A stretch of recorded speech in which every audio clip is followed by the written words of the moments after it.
इदम श्री सद्गुरुवे नमः। जन्म शताब्दी पुस्तक माला 67। भगवान को मत बहकाइए, डे 3।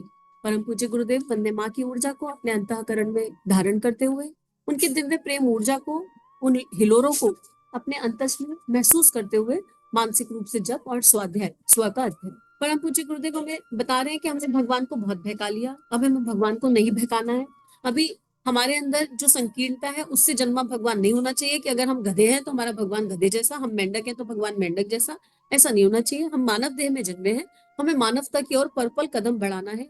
मानवता कहीं से खरीदी नहीं जा सकती और उसके रास्ते गुरुदेव बता रहे हैं कि आप कीमत चुकाइए, कीमत चुकाइए। और भक्ति की बात करते हैं तो भक्ति का अर्थ यह है कि अपने आप को ईश्वर में घुला देना, अपने आप को ईश्वर में मिला देना, उस ईश्वर से एकाकार हो जाना। और फिर जब एकाकार हो जाता है तो वो ईश्वर आपकी देह से आकर अपने आप काम करने लगता है। आप इस बात को समझिए। और इसके लिए क्या करना है? तप करना और योग करना है।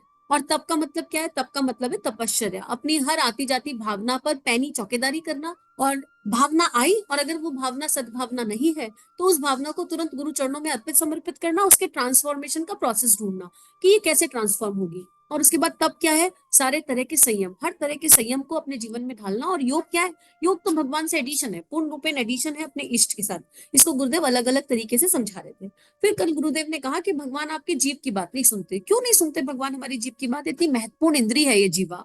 फिर भगवान को इससे क्या समस्या है? भगवान को इससे क्या प्रॉब्लम है कि हम कह रहे हैं ना रोज हम आपसे बहुत प्यार करते हैं। भाई रोज तोते के जैसे बोलते हैं हम, भगवान गुरुजी हम तो आपसे बहुत प्यार करते हैं, गुरुजी हम तो आप ही के लिए जीना चाहते हैं, आप ही के लिए मरना चाहते हैं, गुरुजी हम तो आपका ऐसा काम करना चाहते हैं, हम तो आपको वैसा काम करना चाहते हैं। ना चाहने रोज हम कितनी कितनी बात कहते हैं। पर वाणी की शक्ति बड़ी महत्वपूर्ण शक्ति होती है, बहुत ही महत्वपूर्ण। तो फिर भगवान को इससे क्या प्रॉब्लम है? भगवान क्यों नहीं हमारी बात सुन रहे? भगवान क्यों कह रहे हैं कि मैं तो तुम्हारा ईमान देखूंगा, मैं तो तुम्हारा अंतःकरण देखूंगा, मैं तो तुम्हारे अंतस में देखूंगा भावना क्या जन्म रही है। ये तो गलत बात, ये तो पूरी गलत बात है, बिल्कुल खंड खंड है। गुरुजी से लड़ाई कर लेते हैं चलो मिलकर। ऐसे कैसे गुरुजी? आपने वाणी रूपी इतनी अच्छी शक्ति दी और आप हमारी बात नहीं मान रहे। हम तो रोज कहते हैं हम आपसे प्यार कर रहे हैं, क्यों नहीं मान रहे? इसका कारण जानने की कोशिश करते हैं, गुरुजी से पूछते हैं, अपने ईश्वर से पूछते हैं। इसलिए नहीं मांग रहे, इसलिए नहीं मान रहे क्योंकि दो कौड़ी की जीवा हो गई। जब मन में आता है किसी को गाली दे देते हैं, जब मन में आता है झूठ बोल देते हैं। पिछले एक हफ्ते में क्या एक भी झूठ नहीं बोला किसी ने? अपनी कॉपी जांच लो, पता चल जाएगा। एक छोटा सा भी झूठ नहीं बोला पिछले एक हफ्ते में। चाहे मजाक में बोला हो, चाहे सीरियसली बोला हो, चाहे ऐसे बोला हो, चाहे वैसे बोला हो, चाहे अपने आप को बोला। अपने आप को भी इंसान झूठ बोल देता है कई बार, अपने आप को भी। पिछले एक हफ्ते की कॉपी जांच लो। अब आप कहोगे यार एक हफ्ता तो याद नहीं, मैं तो 2 दिन पहले खाया पिया याद नहीं रहता। आप एक हफ्ते की बात करो, चलो कोई बात नहीं जी, एक हफ्ता याद नहीं है, आज से चेक कर लेते हैं। अगले एक हफ्ते एक भी झूठ नहीं बोलेंगे, पूर्ण रूपेण सत्य के साथ चलेंगे। सत्य और धर्म साथ साथ चलते हैं, जहां सत्य है वहां ईश्वर है। सत्य ही शिव है, सत्य ही शिव है, सत्य ही शिव है, सत्यम शिवम सुंदरम। तो अब अगले एक हफ्ते बिल्कुल पूर्ण रूपेण सत्य बोलने का अभ्यास करेंगे। देख लेंगे, चेक कर लेंगे कि हम एक भी झूठ नहीं बोल रहे, एक छोटा सा भी झूठ। वो झूठ फिर चाहे अध्यात्म के लिए हो चाहे संसार के लिए हो, झूठ झूठ है। एक बार तो हमको बिल्कुल सरल, हम अभी कृष्ण के सत्य पर नहीं जा रहे, एक बार तो हम सरल सत्य पर, राम के सत्य के अनुसार अपनी कॉपी की जांच कर ले, पता चल जाएगा। इसलिए भगवान हमारी जीभ पर भरोसा नहीं करते, क्योंकि हमको गुस्सा करते हुए क्या हम बोल दे रहे हैं हमको इसका पता नहीं। कबीरदास जी कहते हैं ऐसी बाणी बोलिए मन का आपा खोए, औरन को शीतल करे आपहु शीतल होए। हम तो खुद को भी शीतल नहीं कर पा रहे। हम क्या करते हैं? खुद को ही हीन भावना वाली बातें बताने लगते हैं। हम तो इतने बुरे हैं, हम तो इतने खराब हैं, हम तो ऐसे हैं। भगवान ऐसे जीव का कैसे भरोसा करे जो भगवान के बनाए हुए इस दिव्य मनुष्य तन को ही कोसने लग जाती है जब मन में आया। भगवान कैसे भरोसा करे इस जीव का? इसलिए भगवान भरोसा नहीं करता इस जीव का। कहता नहीं, मैं नहीं भरोसा करूंगा, मैं तो तुम्हारे भावनाओं पर चिंतन करूंगा, मैं तो तुम्हारे ईमान को देखूंगा, तुम्हारे अंतस में क्या घटित हो रहा है उसको देखूंगा। गुरुदेव लिखते हैं आगे, नेताजी वोट मांगने आते हैं, सारे दिन झूठ बोलते हैं। क्यों साहब? आप तो हमारी पार्टी को वोट देंगे? हाँ, आपकी ही पार्टी को वोट देंगे। कौन सी पार्टी है आपकी? आपने तो पहले ही कह दिया था कि कांग्रेस को वोट देंगे, बीजेपी को वोट देंगे। अरे साहब ध्यान नहीं रहा। आप तो वो मालूम पड़ते हैं जनसंघ वाले, पर वो तो खत्म हो गया ना। तो अब कौन सी पार्टी? जनता पार्टी वाले हैं। ठीक है, तो हम जनता पार्टी में से एक हैं। आप भी जनता हैं और हम भी जनता है। हाँ, बात तो ठीक है। अब कौन आ गए? अब किसको वोट देंगे? आपकी पार्टी को देंगे। रोज नई पार्टियां बदलती हैं, रोज आते हैं, नए नए वादे करते हैं, चले जाते हैं। लेकिन हम क्या केवल उनके कहे के अनुसार वोट दे देते हैं? क्या हम अंतःकरण में जाकर देखते नहीं कि कौन सी पार्टी ठीक से काम कर रही है, कौन सी पार्टी कैसे काम कर रही है? हम केवल उनकी बातों को सुनने के आधार पर वोट देते हैं, या उनके कार्य प्रणाली को चेक करते हैं, उनकी भावनाओं को चेक करते हैं, उनकी इंटेंशन को चेक करते हैं? हमाम में सारे ही गड़बड़ है, लेकिन हम बेस्टेस्ट को ढूंढते हैं कि चलो ये वाला इंसान थोड़ा कम गड़बड़ है, इसको वोट दे दो। हम उनके कहने भर से वोट नहीं देते, उनके मिथ्यावादों पर नहीं जाते। तो जब हम देह में हैं और देह में होने के बाद हम जब किसी को ऐसे कहने पर वोट नहीं दे रहे हैं, तो हम कैसे मान ले कि भगवान हमारी ऐसी बात मान जाएगा? हमारे बच्चे नियम से हमसे बड़े सारे प्रॉमिस करते हैं, क्या हम उनके प्रॉमिसेस को मान जाते हैं? जैसे भी वादा कर दे, हाँ हाँ बालक है वादा कर रहा है तो उसकी हर बात को मान जाओ। नहीं, हम जानते हैं कि आज हमारे बच्चे ने कहा है मम्मी कल से पक्का बिल्कुल टीवी नहीं देखूंगा, पक्का कल बिल्कुल यूट्यूब नहीं देखूंगा। अंतस में हमें पता होता है ये कह रहा है पर इससे हो ना पाएगा। जब हमसे ना हो पाया आज तक तो इससे कैसे हो पाएगा? हमसे नहीं हो पाया। आजकल ये समस्या ये है कि हम टीवी और यूट्यूब को खत्म नहीं कर सकते। हम ये जो ओटीटी प्लेटफॉर्म्स आ गए इनको खत्म नहीं कर सकते हैं, ना देखने की वृत्ति को खत्म कर सकते हैं। हमें खत्म करने की आवश्यकता क्या है? इन पर जो कंटेंट आ रहा है उसका ट्रांसफॉर्मेशन करने की आवश्यकता है। सारे कंटेंट को बदल दीजिए। ऐसा कंटेंट होना चाहिए कि कहीं कृष्ण लीला चल रही है, कहीं राम लीला चल रही है, कहीं श्रीमद भगवत गीता चल रही है, कहीं राम कृष्ण लीला प्रसंग चल रहा है, कहीं पर गुरुदेव की अमृतवाणी चल रही है, और वही कार्टून्स के फॉर्म में चल रही है, वही अलग अलग दिव्य फॉर्म में चल रही है, जैसे बच्चों को समझ में आ रही है, ज्ञान के फॉर्म में नहीं चल रही, हंसते खेलते मजाक में चल रही है। ओटीटी जितने भी प्लेटफॉर्म है इन सबके कंटेंट को बदल देने की आवश्यकता है, और बदला जाएगा भविष्य में। ये निश्चित है कि ऐसा होने ही वाला है। ऐसा होगा क्योंकि आपकी और हमारी जागृति हो रही है ना, हर किसी में कोई प्रतिभा है।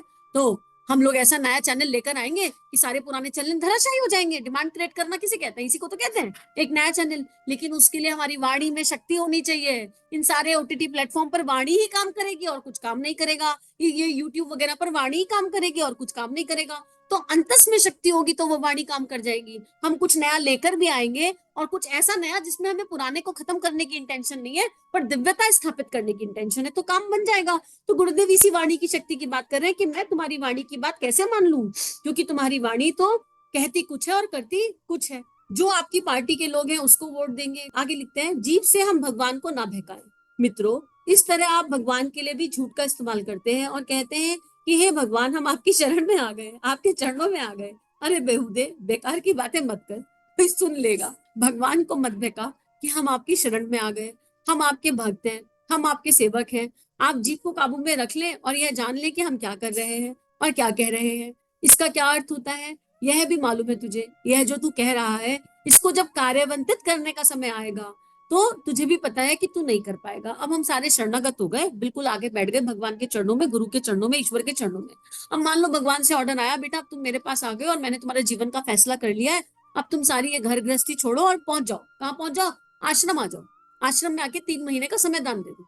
हम सारे के सारे उसी समय बैकआउट कर जाएंगे। अरे गुरुदेव 3 महीने का समय दान आश्रम में है, ये क्या कह दिया आपने? नहीं नहीं गुरुदेव, ये तो नहीं हो पाएगा गुरुदेव। क्यों? अब हमारी वाणी जो अभी कह रही थी हम शरणागत हो गए। शरणागति का क्या अर्थ है? शरणागति का अर्थ है जो गुरु कहे वो करो, करिष्य वचनम, तब इतना ही है शरणागति का अर्थ, और कुछ नहीं है शरणागति का अर्थ।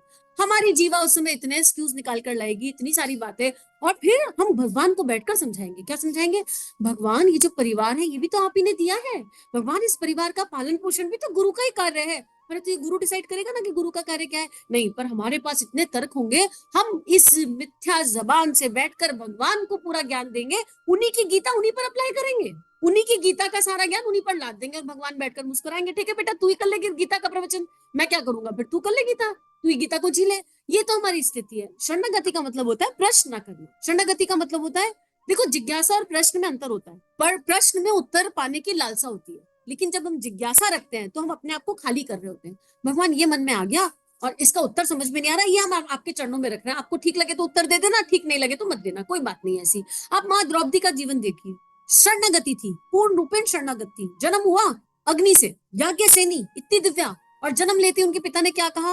अरे ये तो बस कृष्ण के लिए जन्मी, और नाम सुना कृष्णा, उनका नाम पड़ा कृष्णा, और नाम सुनते उन्हें कृष्ण से प्रेम हो गया, अनंत प्रेम। इतना इतना काव्य लिखा माने कृष्ण के ऊपर, कृष्ण के ऊपर। और जब कृष्ण पहली बार मिलते हैं तो क्या कहते हैं? तुम्हें अर्जुन में कृष्ण को देखना पड़ेगा। क्या ही दिव्य जीवन है। एक क्षण में अर्जुन से प्यार कर दिया, प्यार होने लगा। एक क्षण में अर्जुन को खुद को समर्पित कर दिया कि क्योंकि मेरे कृष्ण ने कहा है, क्योंकि मेरे ईश्वर चाहते हैं कि मुझे इससे प्रेम करना है, इसलिए मैं इसी से प्रेम करूंगी। और वो आर्टिफिशियल नहीं था, पूर्ण रूप से समर्पित प्रेम था, पूर्ण रूप से दिव्य प्रेम था। एक प्रतिभा राय जी की द्रौपदी करके एक बुक है, उसको पढ़कर देखिए, इतना दिव्य चित्रण है भावनाओं का। उसके बाद क्या होता है? उसके बाद उनके साथ क्या क्या घटित हुआ हम सब जानते हैं। इतना इतना इतना घटित हुआ, शांति नहीं हुई। सब कुछ खत्म होने के बाद जब महाभारत पूर्ण हो जाती है, ऐसा लगा कि अब शांति आएगी, तो 5 संतान थी वो भी खत्म हो गई। 5 संतान को अश्वत्थामा ने उड़ा दिया, मार दिया। अब बताओ कितना कितना दर्द, लेकिन शरणागति की भाव की दिव्यता देखिए कि उसके बाद भी भगवान से कोई शिकायत नहीं करी, एक क्षण के लिए भी कोई शिकायत माँ द्रौपदी के अंतस में आई हो, और जो जो कृष्ण कहते रहे वो करती रही। उन पतियों ने जिन्होंने दांव पर लगा दिया, उनके साथ उनकी सेवा की इच्छा से वनवास चली गई। चाहती तो रह सकती थी माँ कुंती के साथ, क्या जरूरत थी जाने की? नहीं, कृष्ण चाहते हैं कि मैं जाऊं, कृष्ण चाहते हैं मैं सेवा करूं। और पूरे वनवास के समय कभी भी अपने पांच पतियों को ये रियलाइज नहीं कराया कि तुम्हारी वजह से मेरे साथ क्या हुआ, नेवर एवर। क्योंकि देना, प्रेम का नाम देना, समर्पण की दिव्यता देखिए, घुल मिल गई। इसलिए कृष्ण कृष्णा को इतना मान देते हैं। और हम कुछ भी कह ले उनके लिए, यहाँ पर तो पढ़ा तो है नहीं, कुछ जाना तो कुछ है नहीं, और हम कुछ कुछ कुछ कुछ कुछ कुछ बोलते रहते हैं, लेकिन सत्यता को जाने बिना, सत्य को अनुभव किए बिना बात बनती नहीं है। तो शरणागति का अर्थ जो है बड़ा बड़ा ऊंची चीज है। शरणागति बहुत दिव्य चीज है। शरणागति, शरणागति में जो ईश्वर कह देता है वो तुरंत एग्जीक्यूट होने लगता है, उसमें फिर इफ और बट नहीं आता। ये तो चलो 3 महीने तो बहुत ऊंची चीज हो गई, अगर 1 महीने का भी कहा जाए ना, चलिए 1 महीने का समयदान कराइए, तो भी हम भगवान को 100 बहाने बता देंगे। एक एक चीज बहाना है। ये बहाना इसलिए है क्योंकि भगवान कह रहे हैं ये करो। एक होता है मेरे मन में इच्छा आई, मुझे जाना है समयदान करने, और फिर भगवान कह रहे हैं नहीं बेटा अभी मत जाओ, बात अलग हो गई। एक होता है ईश्वर की ऊपर से इच्छा आ गई। दादा गुरुदेव के पास आए, गुरुदेव ने नहीं कहा था कि कोई शक्ति आए और मुझे बताए मुझे क्या साधना करनी है, मुझे कितने साल का कितना जप अनुष्ठान करना है। नहीं, दादा गुरुदेव के को तो इतना पता था कि मालवीय जी ने कहा है कि रोज बेटा तुमको गायत्री साधना करनी है, गायत्री माला करनी है, सरल भाव से उतना कर रहे थे। लेकिन आए कौन आए? गुरुदेव उनके पास आए। ठाकुर और विवेकानंद का रिश्ता देख लीजिए, कितना खूबसूरत रिश्ता है। विवेकानंद जी नहीं गए थे, ठाकुर गए थे, आए थे कि भाई मुझे तुम्हारी जरूरत है, आओ तुम मेरे पास। और जब विवेकानंद जी ने समर्पण किया तो वो यूथ आइकन बनकर आज हमारे बीच में बैठे हैं, ऐसा दिव्य समर्पण किया। तो बात यहाँ पर शरणागति की हो रही है। अब हम देख लें कि हमारी शरणागति का स्तर क्या है, क्योंकि गुरुदेव कह रहे हैं कि तू मत बोल, तू बकवास मत कर मेरे से, बेकार की बातें मत कर, बेहुदा बातें मत कर, तू अपनी जीभ को काबू में रख। अपनी जीभ से तू मुझसे रोज रोज कई सारी बातें बनाता है, और जब मैं उनको इम्प्लीमेंट करने की बात करता हूँ तो तू कहता है नहीं साहब, और तू मुझे सिखाने लगता है। एक पंडित ने ऐसा कह दिया, वैसा कह दिया, और तू अपनी जीभ से मुझे भगाने की कोशिश करता है, मुझे ये सब नहीं चाहिए।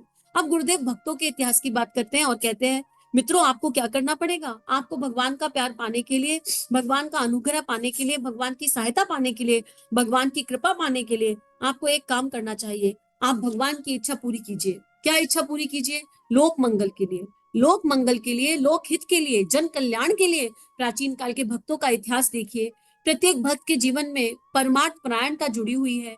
आपको तो मालूम नहीं, आप तो यह समझ बैठे हैं कि भक्त उसे कहते हैं जो कोठरी में जा बैठता है, ना जाने आपको किसने भगा दिया। चलिए हम आपको भक्तों का इतिहास बताते हैं। विवेकानंद का इतिहास देखिए, 2 घंटे ध्यान करते थे और सारा जिंदगी उन्होंने लोक मंगल में लगा दी। भगवान बुद्ध का इतिहास देखिए, सारी जिंदगी में उन्होंने क्या क्या किया। शंकराचार्य का इतिहास देखिए, जिंदगी भर उन्होंने क्या क्या किया। ऋषियों का इतिहास देखिए, नागा अर्जुन का इतिहास देखिए, चाणक्य का इतिहास देखिए, ऋषि चरक का इतिहास देखिए, बाघ भट्ट का इतिहास देखिए, महर्षि व्यास का इतिहास देखिए, ऋषियों में से हर एक का इतिहास देखिए, उसको पढ़िए। थोड़े समय तक वे राम नाम लेते रहे।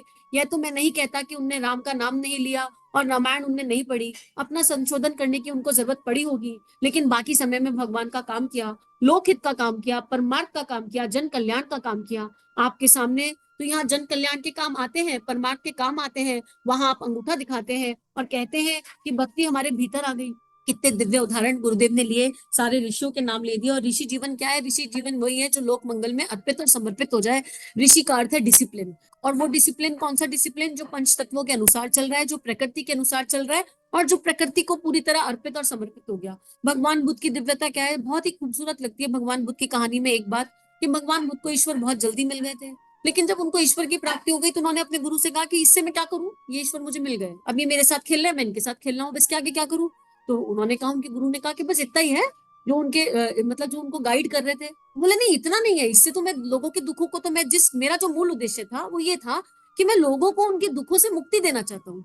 ये मुझे समझ में आ रहा है, मुझे समझ में आ रहा है कि मृत्यु असत्य है, बीमारी असत्य है, देह भाव से मुक्त होना है, मुझे सब कुछ समझ में आ रहा है, but it is not helping me out कि मैं लोगों को हेल्प कर सकूं। मुझे तो कुछ ऐसा दीजिए, मुझे कुछ ऐसा प्रकाश दीजिए कि मैं वो प्रकाश सब जगह बांट सकूं। ये भगवान बुद्ध की दिव्यता थी। उनको जो गाइडिंग एंजल थे उन्होंने उनके हाथ जोड़ लिए, बोले इसके आगे का तो मुझे भी नहीं पता, तुम्हें मिल जाए तो तुम मुझे बताना। और भगवान बुद्ध अपनी यात्रा को कंटिन्यू करते चले गए। भगवान बुद्ध ने बड़ा परिश्रम किया, बड़ा परिश्रम किया, और सब उनका साथ छोड़ गए। लास्ट में क्योंकि लास्ट में उन्होंने मध्यम मार्ग अपनाया, तो उनके साथियों को लगा कि अरे ये तो भ्रष्ट हो गए, ये तो अब अन्न खाने लगे, तो खाना खाने लगे। उनको समझ में आ गया कि भगवान को जो है ऐसे अपनी खींचतान करके इस देह रूपी मंदिर का ध्यान रखे बिना भगवान को नहीं पाया जा सकता, उनको नहीं समझा जा सकता। वो तो मध्यम गति है, मध्यम मार्ग से पाए जा सकते हैं, और वो अंतस में बैठे हैं, कहीं बाहर नहीं। और फिर एक दिन भगवान बुद्ध को वो एनलाइटमेंट हुआ कि वो भगवान बन गए। और इसलिए बुद्ध को एक अवस्था कहा जाता है। बुद्ध जन्म से बुद्ध नहीं थे, बुद्ध तो सिद्धार्थ थे। सिद्धार्थ कौन? जो राजा का बेटा था। सिद्धार्थ कौन? जिसके पास सारी ऐशणाएं थी। सिद्धार्थ कौन? जो अंतःकरण में तो करुण करुण था, पवित्र था, लेकिन बाहर से उनको समस्त तमोगुणों में रखा गया था, समस्त रजोगुणों में रखा गया था। लेकिन सिद्धार्थ ने जब बाहर देखा दुनिया में निकलकर, और उन्होंने बीमार को देखा, मृत को देखा, ये सब चीजें उन्होंने देखी, तो उनके अंदर हाहाकार उठ गया, हाहाकार उठ गया। और उन्होंने अपने सारे तमस को, अपनी सारी वृत्तियों को, जिन वृत्तियों के साथ वो इतने साल रहे, उनको एक क्षण में त्याग दिया। आसान नहीं था उन वृत्तियों को त्यागना। इसलिए बुद्ध एक अवस्था है, हम सबके भीतर एक बुद्ध छुपा बैठा है, हम सबके भीतर एक बुद्ध छुपा बैठा है, क्योंकि स्टेप बाय स्टेप एक प्रोसेस है, ये एक स्टेप बाय स्टेप प्रोसेस है। तो हम किसी का भी जीवन देख लेंगे, और एक बात और है, जिनका चिंतन करो उनके जैसे बन जाते हो। 1 मिनट लगेगा, अपने जीवन में कौन से 7 लोग हैं जिनका सबसे ज्यादा जीवन चिंतन करते हैं, उनके बारे में सोच कर देखिए। सबसे पहले आंख बंद करिए और गुरु शरण लीजिए, और वो 7 लोग कौन, वो जो रैंडम आ जाए आपकी उंगलियों पर, कौन 7 लोग हैं जो आपके एकदम उंगलियों पर आते हैं। ये जो 7 लोग हैं जिनका आप चिंतन कर रहे हैं, आप इनके जैसे बनते जा रहे हैं। ये जो भी 7 लोग हैं XYZ। अब चिंतन की दिशा क्या है? अगर आप इन 7 लोगों की बुराइयों का चिंतन कर रहे हैं, तो आप समझ लीजिए आप ये बुराइयां ही ग्रहण कर रहे हैं। अगर आप इन 7 लोगों की दिव्यता का और उनके भीतर के देवत्व का चिंतन कर रहे हैं, तो आप इन 7 लोगों के देवत्व को ग्रहण कर रहे हैं। अब कितना सुंदर हो जो ये 7 लोग ऐसे हो जाए, राधा, कृष्ण, गुरुजी, ठाकुर, विवेकानंद, माँ आनंदमयी, और ऐसे ऐसे दिव्य सारे ऋषि, सारे संत, सारे भक्त। अगर ये 7 लोग ऐसे हो जाए, इसके अलावा कोई रहे ना, ये 7 लोगों की इमेज ऐसी हो जाए, चेंज ही तो करना है। हमारा चिंतन, हमारा मन है, ये भागता है, इस मन को बहुत कुछ चाहिए सोचने के लिए। अब क्या करें, आई जाते हैं परचिंतन, परचिंतन, परचिंतन। अब अगर इन पर कोई बदल ले, परचिंतन में कोई देह दिखे ही ना, परचिंतन में भगवान दिखे, भगवान बुद्ध दिखे, माँ शारदा दिखे, परचिंतन में भारत माता दिखे, तिरंगा दिखे, भगत सिंह दिखे, माँ मीरा दिखे, यशोमती मैया दिखे, परचिंतन में गोपियां दिखे, अष्ट सखियां दिखे। परचिंतन ऐसा हो जाए कि मतलब कोई कोई ऐसा दिखे ही ना जिसमें कोई अवगुण हो। ये सारी वो दैवीय चेतना है जिनमें केवल गुण ही गुण है। जब हमारा चिंतन ऐसा टिक जाएगा कि इसके अलावा कोई और दिखाई नहीं दे रहा, तो इनकी दृष्टि से संसार दिखाई देगा। और जब इनकी दृष्टि से संसार दिखाई देगा, तो फिर उस संसार का कहना ही क्या, वो संसार बहुत सुंदर होगा, और उस संसार से अनन्य प्रेम हो जाएगा। तो ये एक विज्ञान है, और ये अभ्यास से आ जाएगा। पहले हमें वो 7 लोग पता होने चाहिए। अब उसके लिए हमें पढ़ना पड़ेगा, भक्तों का चिंतन करना पड़ेगा। आप इन सब भक्तों की आप एक लिस्ट निकाल लीजिए गूगल से, आज सारे भक्तों की स्टोरी निकाल लीजिए, कौन कौन से भक्त हैं, और गूगल करिए कौन कौन से संत हैं, कौन कौन पैट्रियोटिक आत्मा है, कौन कौन है, क्या क्या है, ये कौन है, इन्होंने क्या किया, इनके बारे में थोड़ा थोड़ा पढ़िए। पढ़ने से चिंतन बढ़ता है। आप जाएंगे चैनल पर, आपको चैनल पर मिल जाएगा, आपको गोपी भाव मिलेगा चैनल पर, आपको सखियों के शाम मिलेगा, गोपी भाव मिलेगा, सखी भाव मिलेगा, आपको माँ आनंदमयी का चिंतन मिलेगा, आपको ठाकुर की जीवनी मिलेगी, आपको परम पूज्य गुरुदेव की वाणी मिलेगी, आपको प्रेम तत्व पर चिंतन मिलेगा, प्रेम योग बुक के माध्यम से, आपको आत्मविश्वास बढ़ाने पर चिंतन मिलेगा। अपने चिंतन को बदलने के रास्ते हमको स्वयं ढूंढने पड़ेंगे। भगवान ने हमारे सामने बहुत सारे रास्ते रखे हैं, हमको किस रास्ते पर चलना है ये हमें कोई नहीं बता सकता, ये हमारे अंतस में कहीं छुपा बैठा है। तो आज का स्वाध्याय यहीं पर समाप्त करते हैं।